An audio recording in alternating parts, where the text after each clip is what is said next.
नमस्कार विद्यार्थी मित्रांनो, अभ्यास मित्र परिवारामध्ये तुम्हा सर्वांचं स्वागत आहे. मित्रांनो, डेली आपले करंट अफेअर्सचे जे सेशन आहे ते सुरू आहे आणि आज आपण 12 फेब्रुवारी रोजीचं करंट अफेअर्सचं सेशन इथं अभ्यासणार आहोत.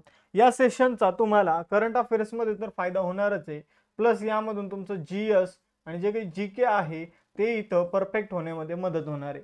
तुम्हाला फक्त ही सिरीज रेग्युलर दररोज फॉलो करायची आहे. ठीक आहे. आठवड्यातले 6 दिवस आपले लेक्चर होतात आणि मी मंडेला किंवा संडेला आठवड्याच्या ज्या काही सगळ्या घडामोडी आहे त्या परत तुम्हाला इथं उपलब्ध करून देत असतो रिव्हिजन करण्यासाठी. तर बघा मित्रांनो, लेक्चर सुरू करण्यापूर्वी आपण राज्यसेवा पूर्व परीक्षा 2025 साठी 8 महिन्याची विजयश्री बॅच सुरू केलेली आहे, ज्यामध्ये live lecture, recorded lecture, test series, notes, ठीक आहे, त्याचबरोबर PYQ सेशन. आता बघा हे सगळ्या गोष्टी उपलब्ध आहे आणि या बॅचचे लाईव्ह लेक्चर सुरू झालेले आहे. लवकरात लवकर मित्रांनो प्रवेश घ्या. तुमच्या बऱ्यापैकी मित्रांनी यामध्ये प्रवेश घेतलेला आहे. त्यानंतर लक्ष्य बॅच जर बघितलं तर गटक पूर्व परीक्षा जी होणार आहे त्यासाठी आपण सुरू केलेली आहे 4 मेचं टार्गेट ठेवून. यामध्ये सुद्धा सेमच गोष्टी असणार आहे. प्रत्येक बॅच मध्ये बघा टेस्ट सिरीज असणार आहे, हे या बॅचचं वैशिष्ट्य आहे. फाउंडेशन बॅच 2.0 देखील आपण सुरू केलेली आहे. ही बॅच इतकी जबरदस्त आहे की तुम्हाला आता गट ब मुख्य परीक्षेसाठी सुद्धा काम येईल, गटक पूर्व परीक्षेसाठी सुद्धा काम येईल, गटकच्या मेन्स साठी सुद्धा काम येईल आणि भविष्यात होणाऱ्या ग्रुप बी आणि ग्रुप सी च्या पूर्व परीक्षेसाठी सुद्धा काम येईल. म्हणजे ही एक बॅच 12 महिन्याची बॅच आहे. तुम्हाला जवळपास तुमच्या या बॅच मधून एक 5 ते 6 एक्झाम जे आहे ते कव्हर होणार आहे.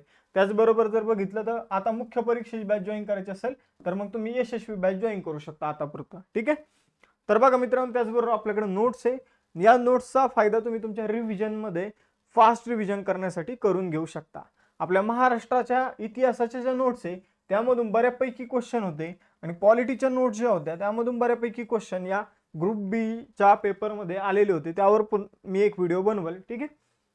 सुरू करूया आजचं सेशन. बघा मित्रांनो, तुम्हाला या बॅचेस नोट्स सगळ्या आपल्या अभ्यास मित्र ऍप्लिकेशन मध्ये मिळेल. डाउनलोड करून ठेवा, कारण मुलांचे रिझल्ट आलेले ग्रुप बी च्या पूर्व परीक्षेमध्ये मुलांना 60, 67, 65 असे स्कोर आलेला आहे. त्याचबरोबर टेलिग्राम चॅनल जॉईन करा आणि इंस्टाचं पेजला सुद्धा फॉलो करून ठेवा. बघा मित्रांनो, आज आपलं 12 फेब्रुवारी रोजीचं करंट अफेअर्स असणार आहे. ठीक आहे.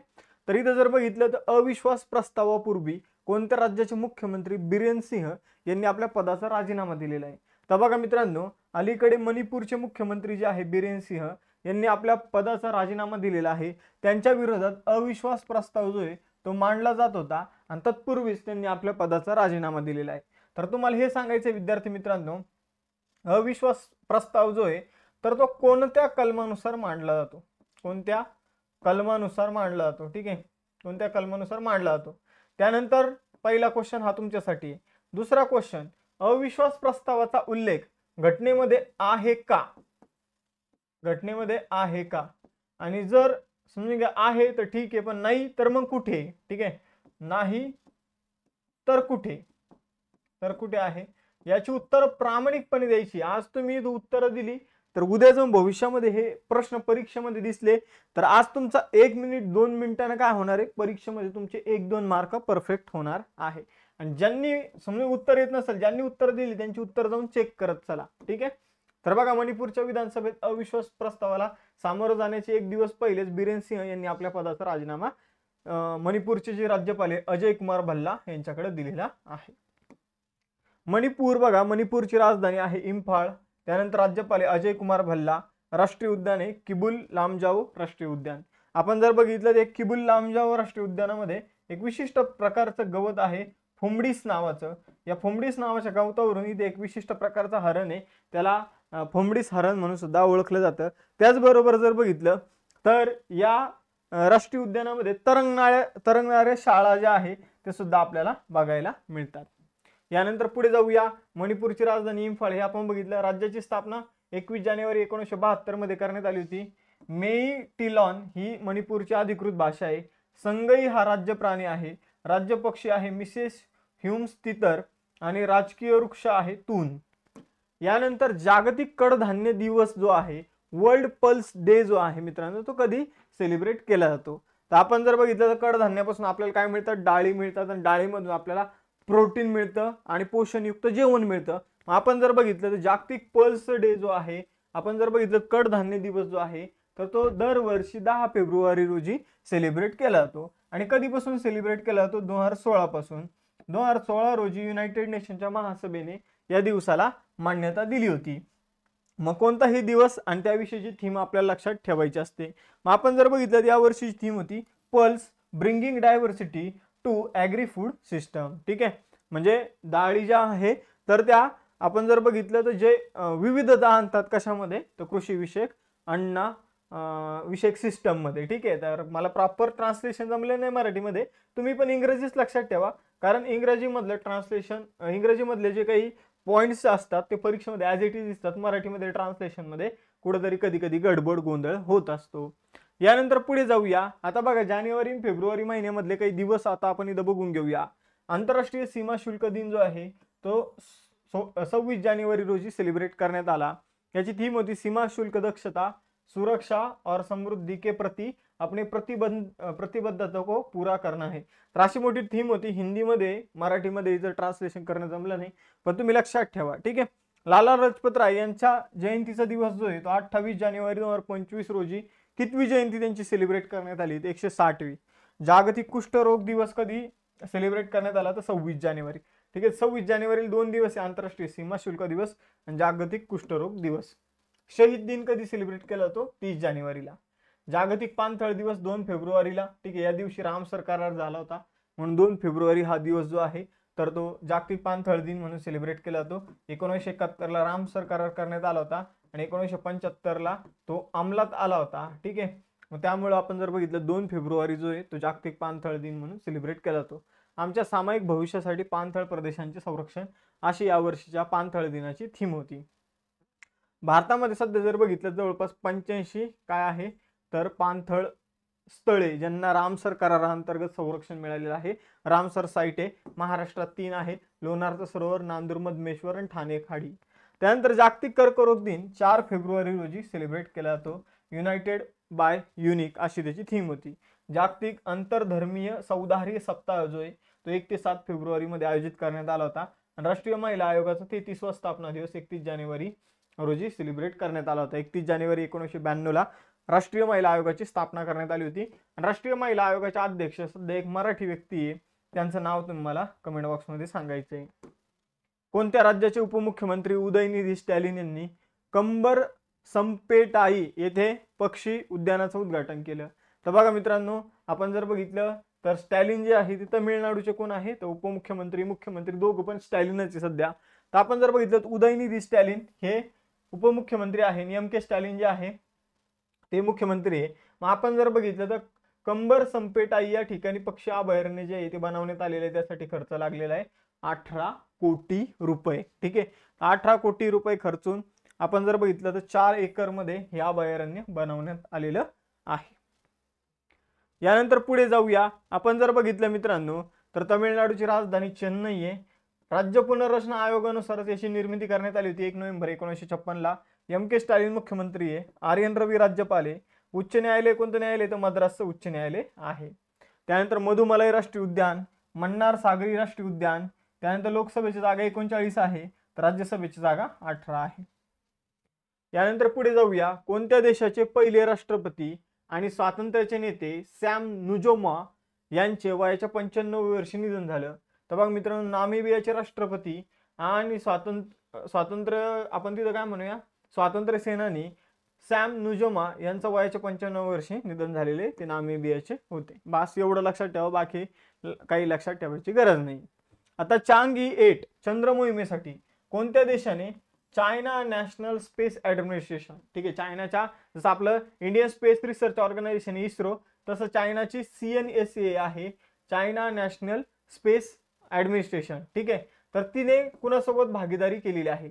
तर चांगी 8 चंद्र मोहिमेसाठी आपण जर बघितलं तर चायनाच्या CNSA ने सुपार्को नावाच्या स्पेस एजन्सी, सुपार्को कुणाची आहे तर पाकिस्तानची स्पेस एजन्सी आहे, जी भारताची इस्रोच्या अगोदर स्थापन करण्यात आली होती, पण टोटल 100% फेल्युअर होती ती. आपण जर बघितलं आजपर्यंत तिने स्वतःच एक पण रॉकेट बनवलेलं नाहीये किंवा एक पण उपग्रह जो आहे तो स्वतः प्रक्षेपित केलेला नाही.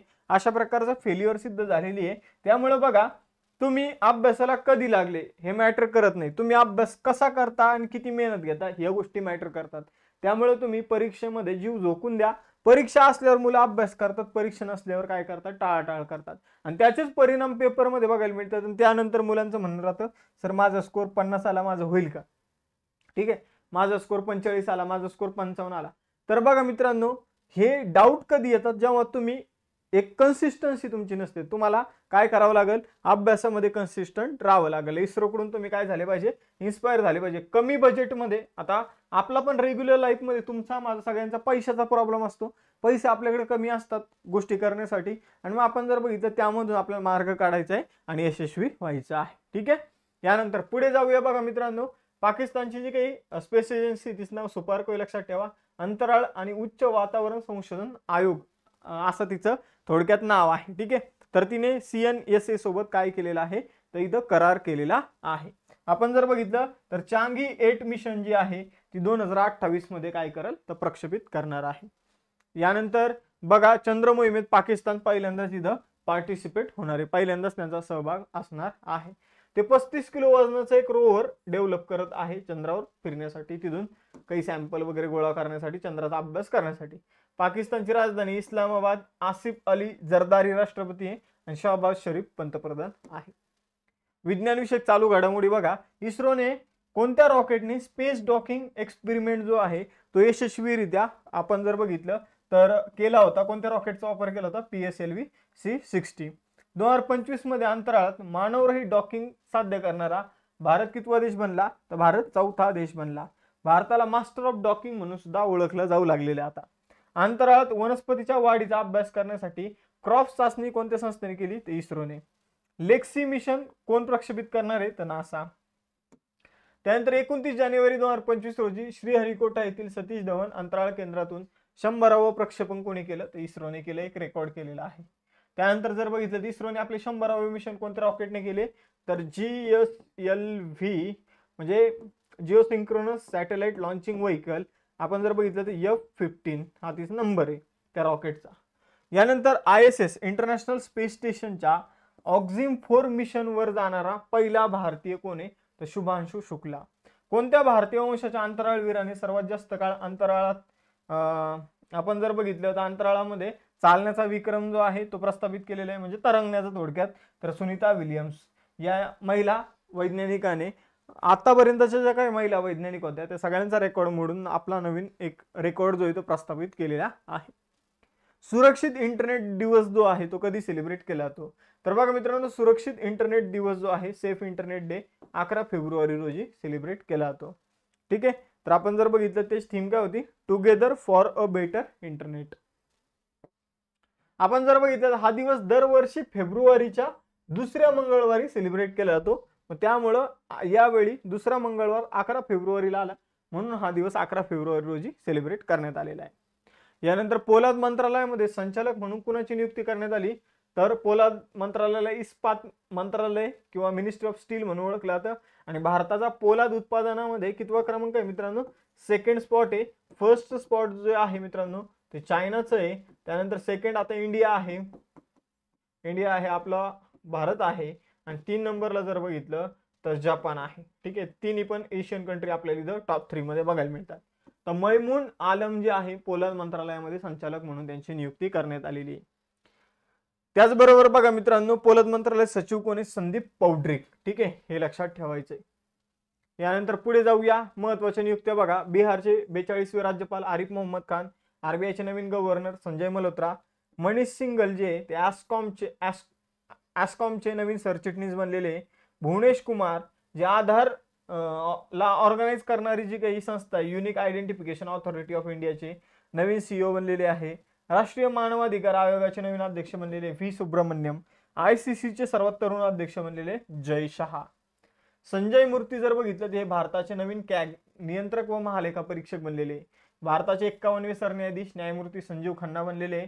अमिताभ चौधरी जे ते ॲक्सिस बँकेचे नवीन MD आणि CEO बनलेले. इंडियन चेंबर्स ऑफ कॉमर्सचे नवीन अध्यक्ष अभिनंदन जिंदल बनलेले. अमृत मोहन प्रसाद हे सशस्त्र सीमा बलाचे नवीन महासंचालक बनलेले आहे. तर भारताचे नवीन वित्त सचिव तुहिन कांत पांडे हे बनले आहे.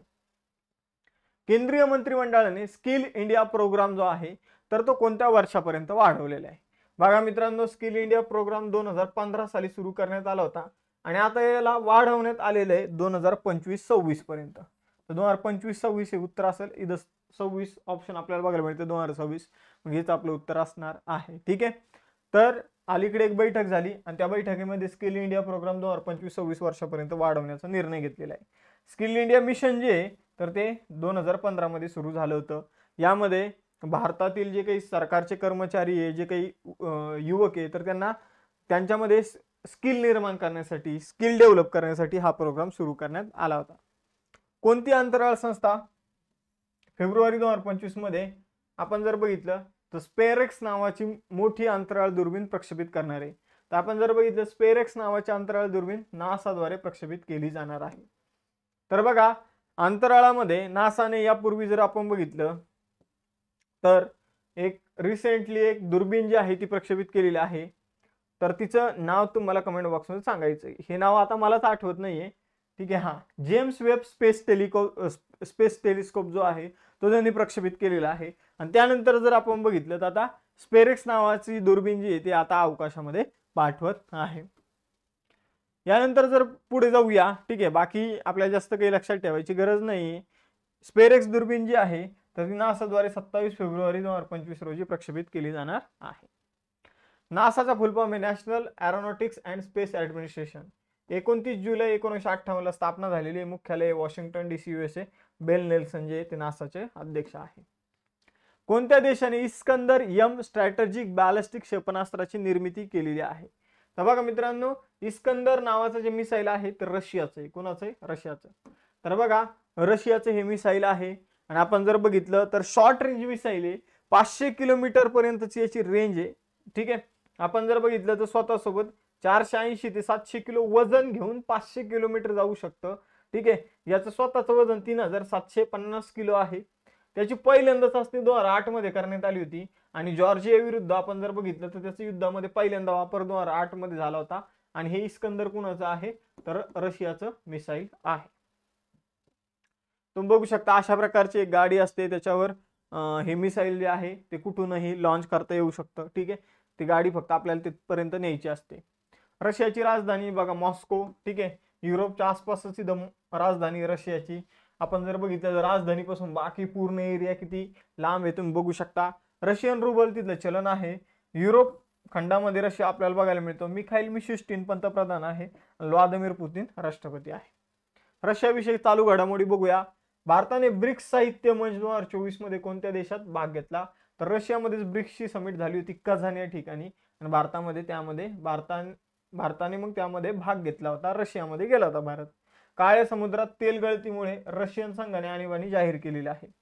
भारत रशियाचा दुसरा सर्वात मोठा आपण जर बघितलं तर प्रतिबंधित तंत्रज्ञान पुरवठादार बनलेला आहे. म्हणजे ज्या देशावर सँक्शन आहे असा देश आपल्याला काय करतोय तर टेक्नॉलॉजी जो आहे तर त्याचं हस्तांतरण करत आहे. ओलेग कोनिनेन्को हे अंतराळवीर 1000 दिवस पूर्ण करणारे पहिले व्यक्ती ठरले. हे कुठले आहे तर रशियाचे आहे. रशियातील नवे भारतीय राजदूत कोण आहे तर विनय कुमार हे रशियातील आपले नवे भारतीय राजदूत आहे. रशियन भाषा दिन दरवर्षी कधी सेलिब्रेट केला जातो? 6 जूनला. कोणत्या देशाने अग्नास A5 रॉकेट जे आहे ते यशस्वीरित्या लॉन्च केले आहे तर रशियाने. रशिया भारत 2030 पर्यंत जर आपण बघितलं तर त्यांनी व्यापाराचं लक्ष $100 बिलियन ठेवलेलं आहे. त्यानंतर कोणत्या देशाचा हे झालं आपलं. कोणत्या देशाने तालिबानला प्रतिबंधित दहशतवादी संघटनेची यादीतून काढून टाकलेलं आहे तर रशियाने काढलेलं आहे. 38व्या राष्ट्रीय खेळांमध्ये पुरुषाच्या 50 मीटर रायफल 3 पोझिशन प्रकारामध्ये सुवर्ण पदक कोणी जिंकलं? तर 38वे राष्ट्रीय खेळ उत्तराखंडमध्ये सुरू आहे. मोली जर आपण बघितला तर तिथला कोण आहे तर मॅस्कॉट आहे. नरेंद्र मोदीजी यांनी उद्घाटन केलेलं आहे. तर या स्पर्धेमध्ये नीरज कुमार याने 50 मीटर रायफल 3 पोझिशन प्रकारामध्ये सुवर्ण पदक जिंकलेलं आहे. कोणत्या मंत्रालयाने शतावरी उत्तम आरोग्यासाठी नावाची मोहीम सुरू केली? तर आयुष मंत्रालय जे आहे याने शतावरी उत्तम आरोग्यासाठी ही मोहीम सुरू केलेली आपल्याला बघायला मिळते. ठीक आहे. तर आपण जर बघितलं आयुष मंत्रालयाचे राज्यमंत्री प्रतापराव जाधव यांच्या हस्ते ही मोहीम जी आहे ती सुरू करण्यात आलेली आहे. ठीक आहे. तर एवढं लक्षात ठेवा, शतावरी एक औषधी वनस्पती आहे आणि तिच्या नावानेच ही मोहीम सुरू करण्यात आलेली. मग आता टेस्ट क्वेश्चन तुमच्यासाठी आहे की कोणती अंतराळ संस्था स्पेरेक्स नावाची दुर्बीण लॉन्च करणार आहे, आणि त्यानंतर अविश्वास प्रस्तावापूर्वी कोणत्या राज्यातील मुख्यमंत्र्यांनी राजीनामा दिला, आणि त्याचबरोबर लेक्चरच्या मध्ये जे काही क्वेश्चन विचारले त्याचे उत्तर द्यायचं आहे. आणि त्याचबरोबर बघा अर्थसंकल्पावर मी एक लेक्चर बनवलेलं आहे, ते तुम्ही बघायचं आहे. ठीक आहे, न विसरता. विजयश्री बॅच, लक्ष बॅच या बॅचेस आपण फाउंडेशन बॅच, यशस्वी बॅच या लॉन्च केलेल्या आहे. तर तुमच्या मित्रांनी बऱ्यापैकी जणांनी ऍडमिशन घेतलेलं आहे, तर लवकरात लवकर आपला प्रवेश निश्चित करा तुम्ही, कारण या बॅचेसचा फायदा तुम्हाला लॉंग टर्म साठी होणार आहे. तुमचा अभ्यासाचा जो काही ड्युरेशन आहे, तुम्हाला पुस्तकातून समजा अभ्यास करायला जो वेळ लागतो, एका महिन्याच्या कालावधीमध्ये समजून घ्या तुम्ही एक पूर्ण पुस्तक समजा 20 दिवसात कंप्लीट करता, तर आम्ही तो सब्जेक्ट जो आहे तो लेक्चरच्या माध्यमातून तुम्ही 10 दिवसातच करू शकता. म्हणजे टाइम डायरेक्ट अर्धा होऊन जातो, रिव्हिजनचा टाइम तुम्हाला डबल मिळून जातो. ठीक आहे, तर या बॅचेसचा तुम्हाला परीक्षेमध्ये खूप खूप फायदा होईल. त्याचबरोबर रिव्हिजन नोट्स या तुम्ही परचेस करू शकता. या सगळ्या गोष्टी आपल्या ऍप्लिकेशनवर बघायला मिळेल. आपल्या ऍप्लिकेशनच्या नावाने डुप्लिकेट काहीतरी अभ्यास नाव घेऊन बरेचसे ऍप्लिकेशन बनलेले, त्यापासून सावधान राहा.